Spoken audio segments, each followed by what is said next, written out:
Todos hemos visto la brutalidad de los cárteles en series como Narcos, pero la cruda realidad de sus verdaderas víctimas es en realidad una pesadilla más allá de nuestra imaginación. Algunos tropezaron accidentalmente en territorios peligrosos, mientras que otros fueron víctimas de emboscadas antes de encontrar un destino trágico.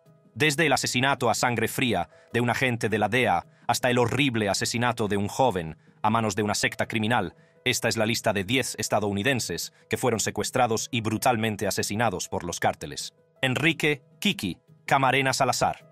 Cuando se trata de una víctima cuya muerte a manos del cártel mexicano dejó una marca indeleble en la mente de todos, nadie destaca más que el agente especial de la DEA, Enrique Kiki Camarena. Todo empezó en 1974, cuando Camarena entró a formar parte de la Drug Enforcement Administration, o DEA, como agente especial. Le preocupaba mucho el problema de las drogas en el país y quería hacer algo bueno para ayudar a la gente. Cuando Camarena empezó a trabajar en Guadalajara en el verano de 1980, la situación de la droga en México empeoraba rápidamente. Estaba investigando las grandes plantaciones de marihuana que empezaron a aparecer a principios de los 80. Para empeorar las cosas, también aparecieron nuevos narcotraficantes importantes que sustituyeron a los que habían sido capturados antes, como Miguel Ángel Félix Gallardo, Ernesto Fonseca Carrillo y, por supuesto, Rafael Caro Quintero. Entonces, en 1984, la DEA recibió un soplo. Alrededor de 450 soldados mexicanos se unieron para acabar con una enorme granja de marihuana en Allende, Chihuahua. Y digamos que este lugar era literalmente como una máquina de dinero de la marihuana, haciendo alrededor de 8,000 millones cada año para los cárteles. ¿Y sabes qué? Camarena fue el que les avisó como el infiltrado que trabajaba en México. Pero entonces, las cosas tomaron un giro muy oscuro. Era un jueves por la tarde del 7 de febrero de 1985, alrededor de las 2:00 p.m. Camarena salió despreocupadamente del consulado de Estados Unidos en Guadalajara. Su plan era bastante sencillo: disfrutar de un relajado almuerzo con su mujer, Mika.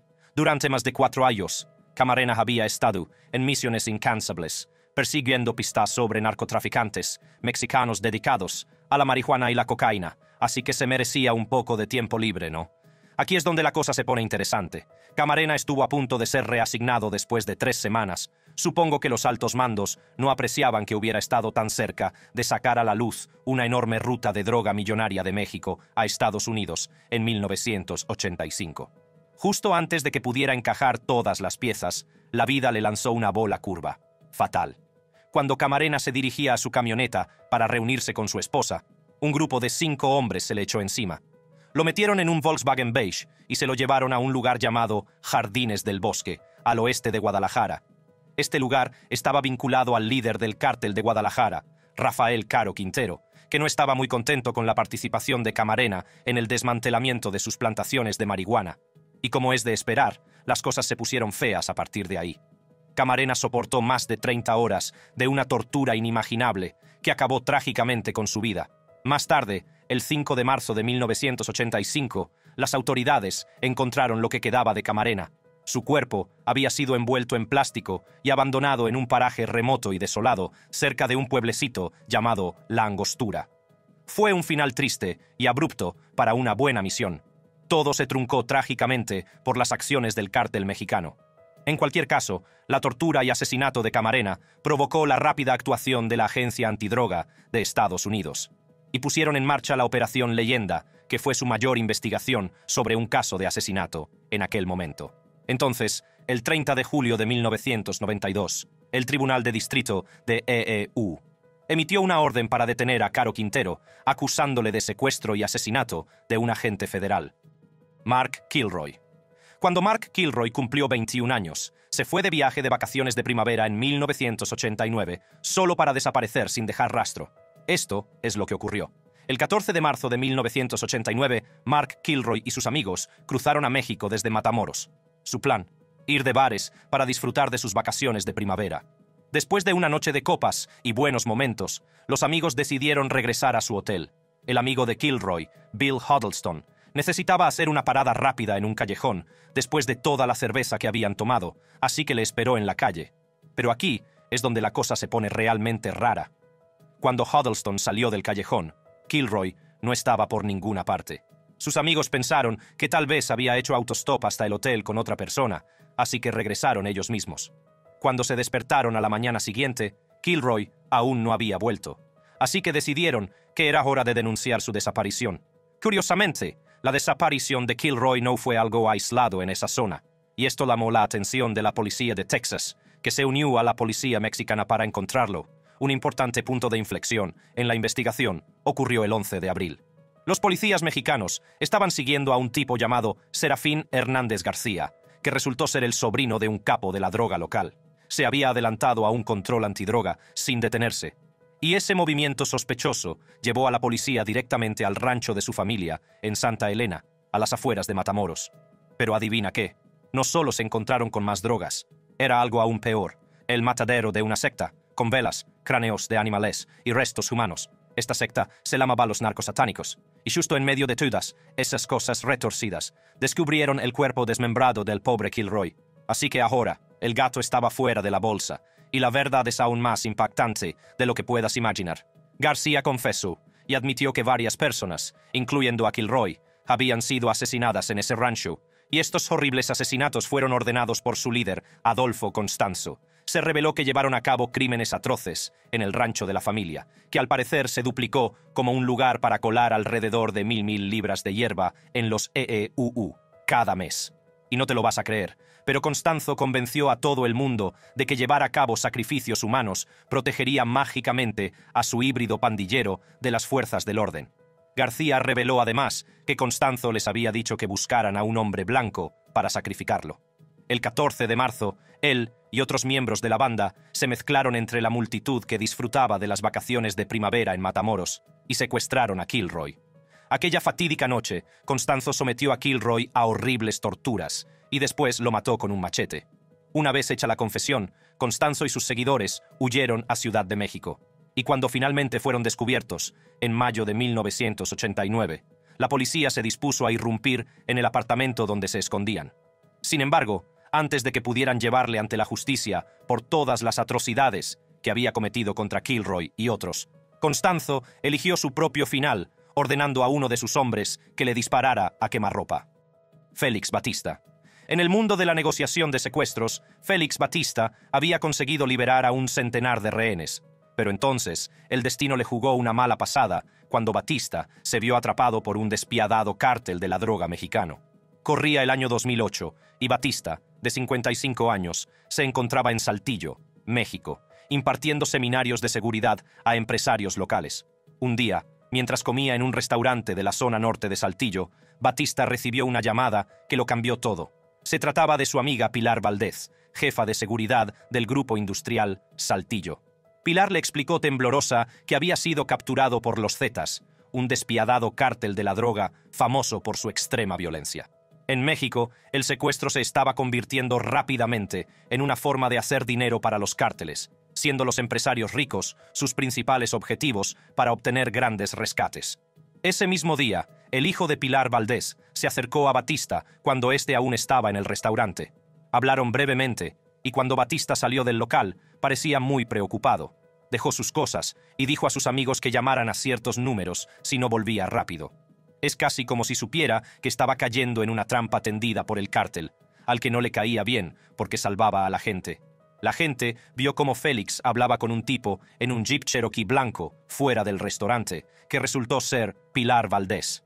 Una hora más tarde, Valdez fue liberada, mientras que Batista desapareció sin dejar rastro, dejando a todo el mundo confuso. ¿Se trataba de algún tipo de intercambio? ¿Se entregó Batista voluntariamente para conseguir la liberación de su amigo? No puedo asegurarlo al 100%, pero eso parece. Y aquí hay algo que realmente me molesta.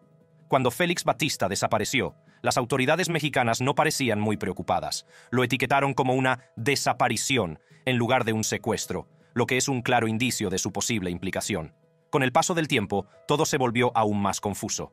La gente que se preocupaba por Félix se preguntaba qué le había pasado realmente, a un tipo que se había pasado la vida rescatando a otros. Más tarde, un mensaje oculto reveló que las autoridades mexicanas informaron a Estados Unidos de que, en realidad, Félix había sido eliminado por los Zetas poco después de que lo atraparan. El cártel no solo acabó con su vida, sino que sometió su cuerpo a truculentos tratamientos, como hervirlo, todo ello para borrar cualquier rastro. Culparon al líder de los Zetas, llamado Tatanka, que guardaba rencor, a Batista, Pero a pesar de las promesas de las autoridades de detener a los culpables, pasaron años sin que se produjera ningún arresto, dejándonos a oscuras sobre lo que realmente ocurrió entre Félix Batista y el cártel. Así que, en un cruel giro de la ironía, la persona que salvó a otros del cautiverio acabó convirtiéndose ella misma en cautiva, viéndose atrapada en una red de crímenes que probablemente le condujo a su propia tortura e inevitable muerte. John Clay Walker. México es un hervidero de peligros para los periodistas. De hecho, montones de crímenes relacionados con la prensa quedan sin resolver cada año. Y en medio de toda esta caótica violencia, la trágica historia de John Clay Walker es un recordatorio de los peligros del periodismo, especialmente en un lugar bañado en sangre como México. A finales de los años 70 y principios de los 80, John Clay Walker trabajó como reportero y fotógrafo para pequeños periódicos de Minnesota y Iowa. Entre 1983 y 1984, toda la familia Walker vivió en Guadalajara. Más tarde, Eve, la esposa de John, y sus hijas regresaron a Minnesota, mientras que John permaneció en Guadalajara para centrarse en su novela de misterio y asesinato. Pero entonces, en 1985, las cosas dieron un giro realmente inquietante que trastornó toda la vida de la familia Walker. La llamada habitual de los domingos, que John Walker siempre hacía a su familia, nunca llegó. Y al principio, parecía solo un pequeño contratiempo. A veces puede pasar, ¿verdad? Pues, desgraciadamente, no, en este caso. Eve Walker, su esposa, recibió una devastadora llamada del Departamento de Estado de EEUU, informándole de que su marido y su amigo Albert Radelat habían desaparecido sin dejar rastro. Permítanme desglosarlo. El 30 de enero de 1985, Walker y Radelat empezaron su noche de chicos en una sencilla marisquería de Guadalajara llamada La Langosta Loca. Pero pocos sabían que sus planes estaban a punto de cruzarse con el pez gordo del cártel de Guadalajara, Rafael Caro Quintero, que estaba celebrando su propia fiesta privada en el mismo local. El caso es que el cártel de Guadalajara aún estaba dolorido por el duro golpe que le habían propinado las redadas de la DEA, así que vieron en Walker y Radelat una forma de saldar cuentas. Después de todo, encajaban perfectamente como posibles agentes encubiertos. Y así, la sospecha de que Walker y Radelat pudieran ser agentes secretos de la DEA, siendo estadounidenses y todo eso, condujo a su captura y a una experiencia realmente horrible. Encerrados en un almacén, soportaron horas de brutales interrogatorios y torturas a manos de los despiadados ejecutores del cártel. Por desgracia, la vida de Walker se truncó por un golpe mortal en la cabeza, mientras que Radelat luchó por sobrevivir a la dolorosa prueba, pero fue en vano. Después, los cuerpos de las víctimas fueron envueltos en manteles y arrojados descuidadamente a fosas poco profundas en el parque de San Isidro, Mazatepec, en Zapopan. Unos 5 meses después, se descubrieron sus restos, que mostraban los dolorosos signos de su terrible calvario. Aunque Caro Quintero, la principal persona detrás de estos violentos asesinatos, logró evitar una condena directa por matar a Walker y Radelat, la decisión que limpió su nombre dejó entrever que algo no estaba bien.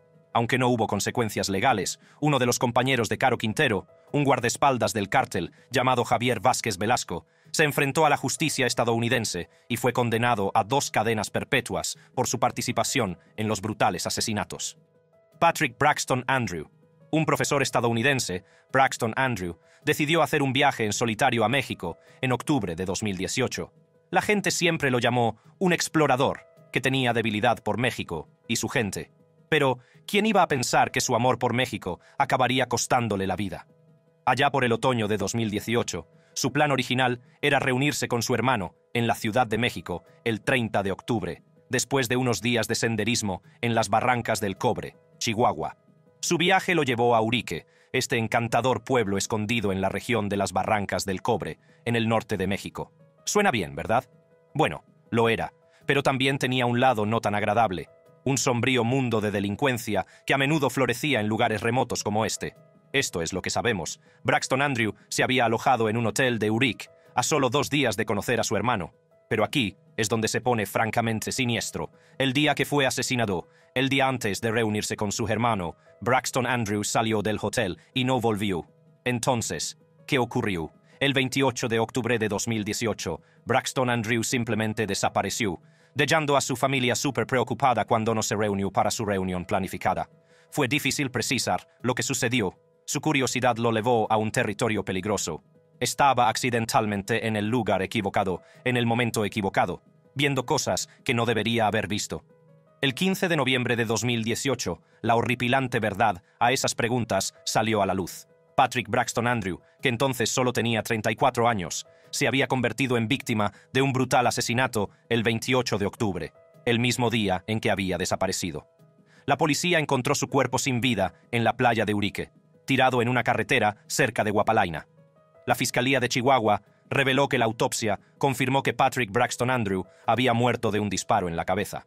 De todos modos, las autoridades mexicanas no dieron más detalles sobre el trágico final de Braxton Andrew, pero la verdad es que no tenía buena pinta.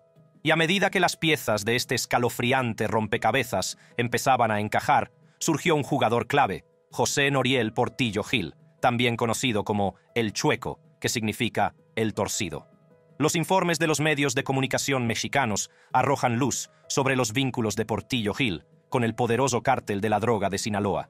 Se ha dicho que en realidad está a cargo de las operaciones del violento cártel en la región alrededor de Urique.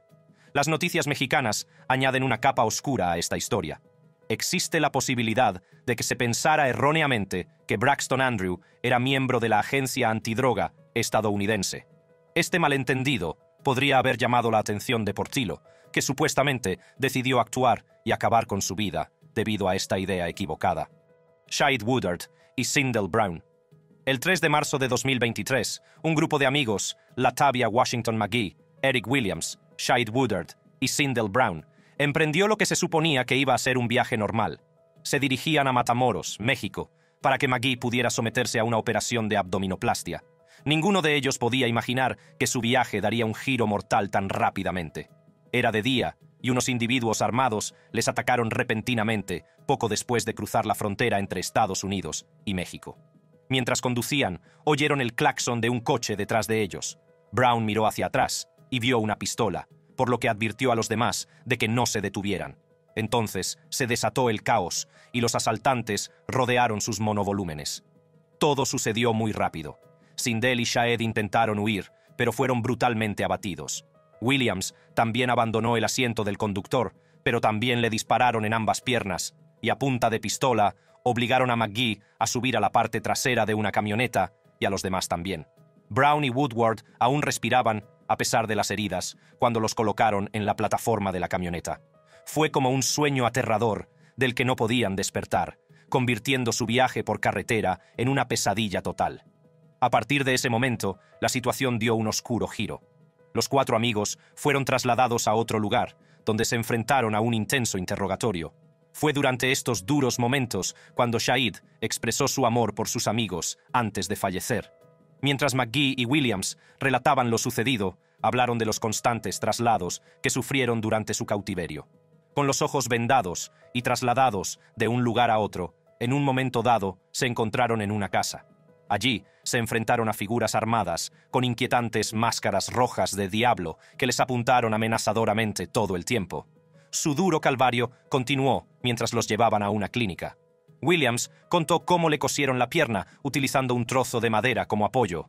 Los secuestradores también mencionaron la idea de llevar a Brown a un hospital, lo que les dio un poco de esperanza. Por desgracia, esa esperanza se desvaneció rápidamente cuando volvieron al cabo de una hora, justo para ver que Brown no había sobrevivido. Fue entonces cuando se dieron cuenta de la gravedad de su terrible situación. Finalmente, apareció un resquicio de esperanza a medida que se alargaban los días de cautiverio.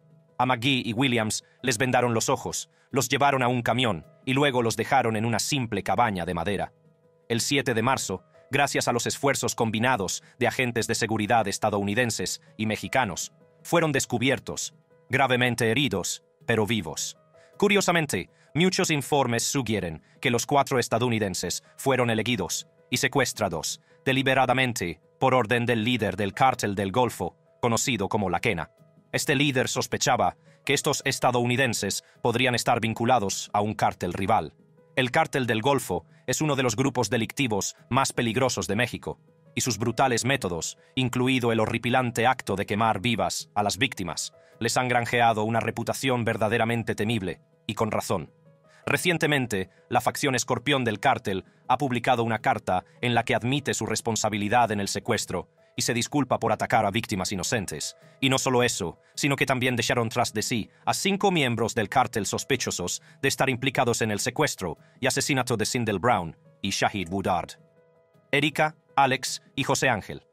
El 2 de noviembre de 2014, Raquel y Pedro Alvarado enterraron a sus 3 hijos, Erika, Alex y José Ángel, en el pueblo mexicano de El Control, no lejos de la frontera con Texas. Sus jóvenes vidas se truncaron trágicamente en otro episodio violento en el México controlado por los cárteles. El 13 de octubre de 2014, 3 hermanos de Texas fueron llevados a la ciudad fronteriza mexicana de Matamoros mientras visitaban a su padre. Estos hermanos viajaban regularmente a ver a su padre, Pedro Alvarado, en El Control. De regreso a Texas, los hermanos Alvarado se detuvieron en La Curva, Texas, un pequeño restaurante situado justo debajo del último gran paso elevado antes del puente internacional Los Indios. Era un viaje normal, un día normal, pero no por mucho tiempo. Según testigos presenciales, los acontecimientos dieron un giro espeluznante cuando Alex y José Ángel entraron en el restaurante. Dentro, se quedaron estupefactos al ver a unos extraños hombres armados agrediendo a su hermana y al novio de esta. Los hermanos, indignados, intervinieron, pero los asaltantes armados acabaron rápidamente con los 4. Lo que resulta aún más desconcertante es que los asaltantes hicieron todo lo posible por cubrir las cabezas de las víctimas con capuchas mientras se las llevaban. Nadie sabía lo que iba a ocurrir a continuación, y fue como si se desvanecieran en el aire. Fue entonces cuando los hermanos fueron vistos con vida por última vez. Luego, los días se convirtieron en semanas, y entonces, el 2 de noviembre de 2014, sus cuerpos fueron descubiertos. Cada una de las víctimas, Erika, Alex, José Ángel y José Castañeda, había sufrido un destino sombrío. Tenían las manos y los pies atados, según confirmó la Procuraduría General de Justicia del estado de Tamaulipas. Y trágicamente, los 4 individuos habían recibido un disparo en la cabeza, marcando un brutal final para sus vidas. Sin embargo, no se dieron más detalles sobre las circunstancias de sus muertes. Según los mismos testigos del restaurante que se presentaron durante la investigación, se cree que los individuos armados que atacaron y secuestraron a las jóvenes víctimas eran miembros de una unidad de seguridad de reciente creación, llamada Grupo Hércules. Ahora bien, a nadie nos sorprende que en regiones de México, como esta zona fronteriza, donde los cárteles de la droga entran constantemente en conflicto entre sí y con las fuerzas del orden, las apariencias engañen.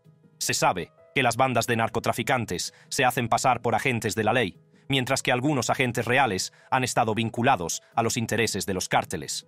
Los casos de confusión de identidad han tenido consecuencias trágicas.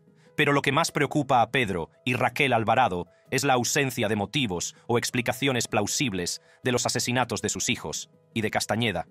Si sus hijos hubieran estado implicados en alguna actividad delictiva, deberían existir registros de detenciones o acusaciones, ¿no? Y sin embargo, no hay ni rastro de esa documentación, lo que significa que eran inocentes y que, aún así, eran el objetivo de hombres violentos. De todos modos, este caso atrajo mucha atención nacional e internacional, no solo debido a la ciudadanía estadounidense de las víctimas, sino también porque surgieron sospechas sobre la posible implicación de funcionarios locales en los secuestros y asesinatos de jóvenes inocentes. Lisbeth Flores. En el sofocante calor de Texas, la inocente decisión de una joven de visitar a su novio al otro lado de la frontera acabó en una tragedia que conmocionó a todo el mundo. Lisbeth Flores, de 23 años y madre de 2 hijos de Brownsville, Texas, fue atraída por un hombre llamado Braulio Treviño Martínez, quien la amenazó para que cruzara la frontera, diciéndole que su novio había sido secuestrado. El 9 de agosto de 2020, Flores salió de su casa en Brownsville y caminó a través del Puente Internacional de Veteranos, pasando la frontera entre México y Estados Unidos, en Matamoros. Todo porque Martínez afirmó que se necesitaba un rescate para salvar a su novio. Al fin y al cabo, era el padre de su hijo de 8 meses y de una niña de 4 años, así que sabía que tenía que salvarle, y esta decisión acabó arruinándole la vida. Flores aseguró a su madre, María Rubio, que volvería esa noche, pero, por desgracia, esa promesa nunca se hizo realidad.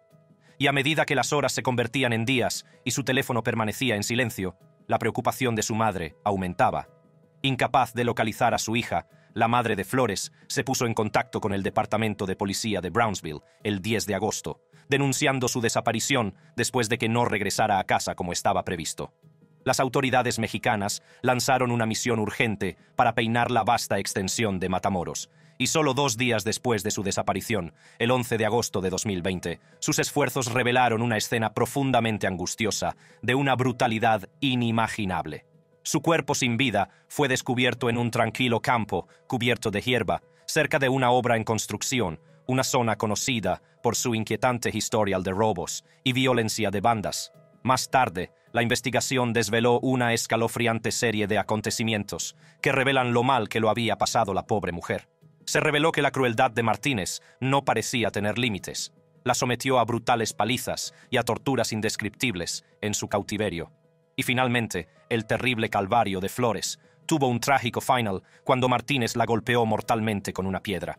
En resumen, Flores fue víctima de un robo a mano armada y un secuestro planeado por Martínez, sospechoso de tener vínculos con un posible cártel mexicano.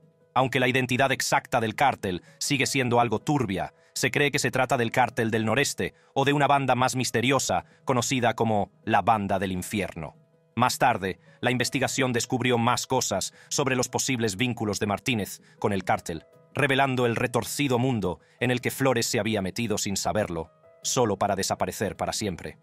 Paul Nguyen. Las bandas colombianas son famosas por su astuta técnica de las trampas de miel, que consiste en utilizar invitaciones tentadoras y una fuerte droga llamada escopolamina para atrapar a turistas desprevenidos en el país.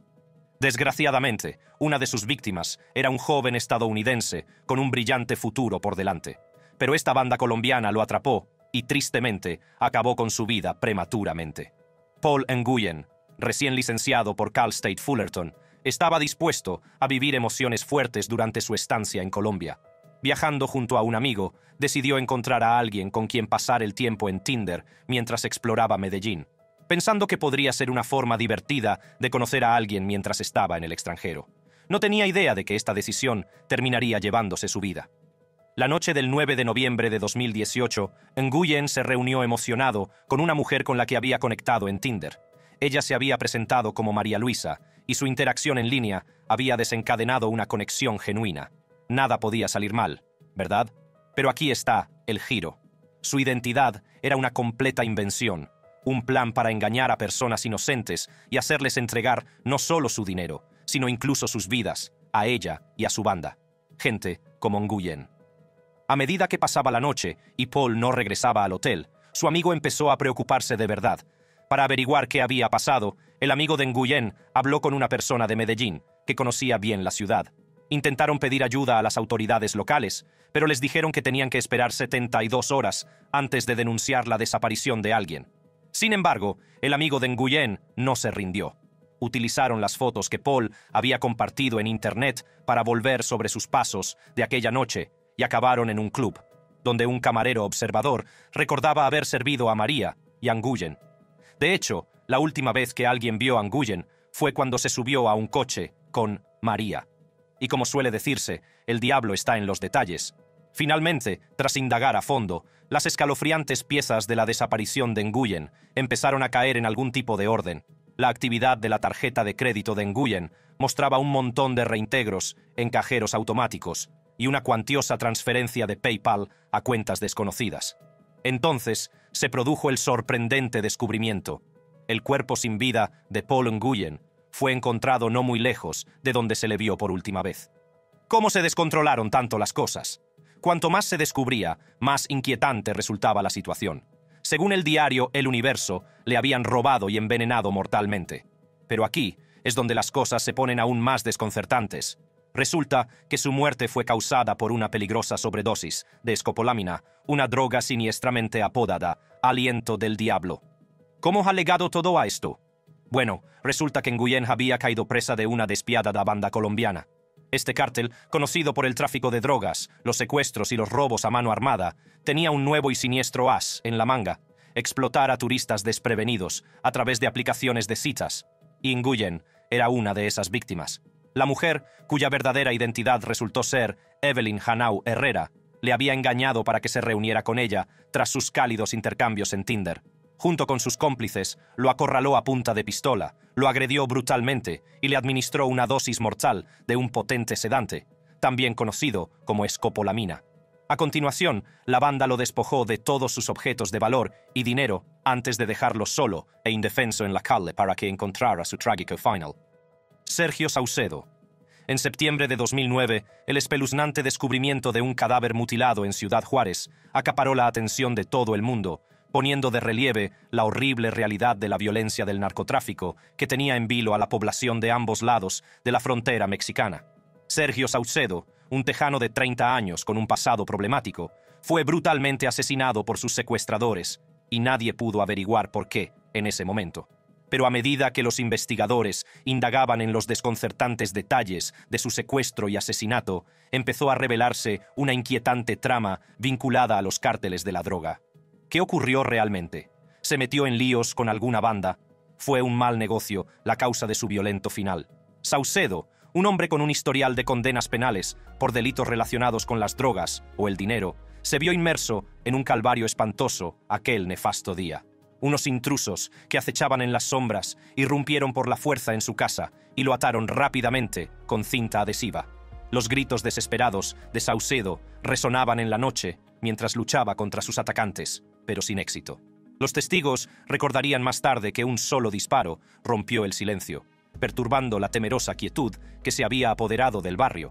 Al llegar la mañana, la alarmante verdad del destino de Saucedo se exhibió en Ciudad Juárez para que todo el mundo la viera. Como saben, Ciudad Juárez es tristemente célebre por su violencia alimentada por la droga y causada por cárteles rivales. En cualquier caso, el cadáver de Saucedo fue descubierto en las calles al día siguiente, y parecía un cuadro escalofriante sacado directamente de un drama de terror. Extrañamente, sus brazos cortados estaban colocados en forma de cruz sobre el pecho. Pero la pista más inquietante, que apuntaba claramente a la implicación de un cártel en su asesinato, era un cartel de cartón dejado estratégicamente cerca. Este cartel aparentemente inocente contenía un mensaje críptico, una marca siniestra a menudo asociada a los cárteles de la droga, conocidos por su siniestro simbolismo. Los investigadores de El Paso, en colaboración con sus homólogos mexicanos, también sospechaban que la muerte de Saucedo estaba relacionada con el tráfico de drogas y los cárteles. Así que es casi un hecho que el violento asesinato de Saucedo puede atribuirse a él, tal vez incitando la ira de un cártel, lo que resulta en este cruel acto de venganza de ellos. Por supuesto, los efectos de este brutal crimen van mucho más allá de las fronteras. ¿Qué oscuridad se esconde bajo la superficie de la influencia del narcotráfico? ¿Hasta dónde llegarán estos criminales para mantener el poder o vengarse? Las respuestas siguen siendo inciertas. Si este vídeo te ha dejado atónito, te espera una auténtica conmoción con lo que descubra en el próximo que aparezca en tu pantalla. Gracias por verlo y permanezca atento.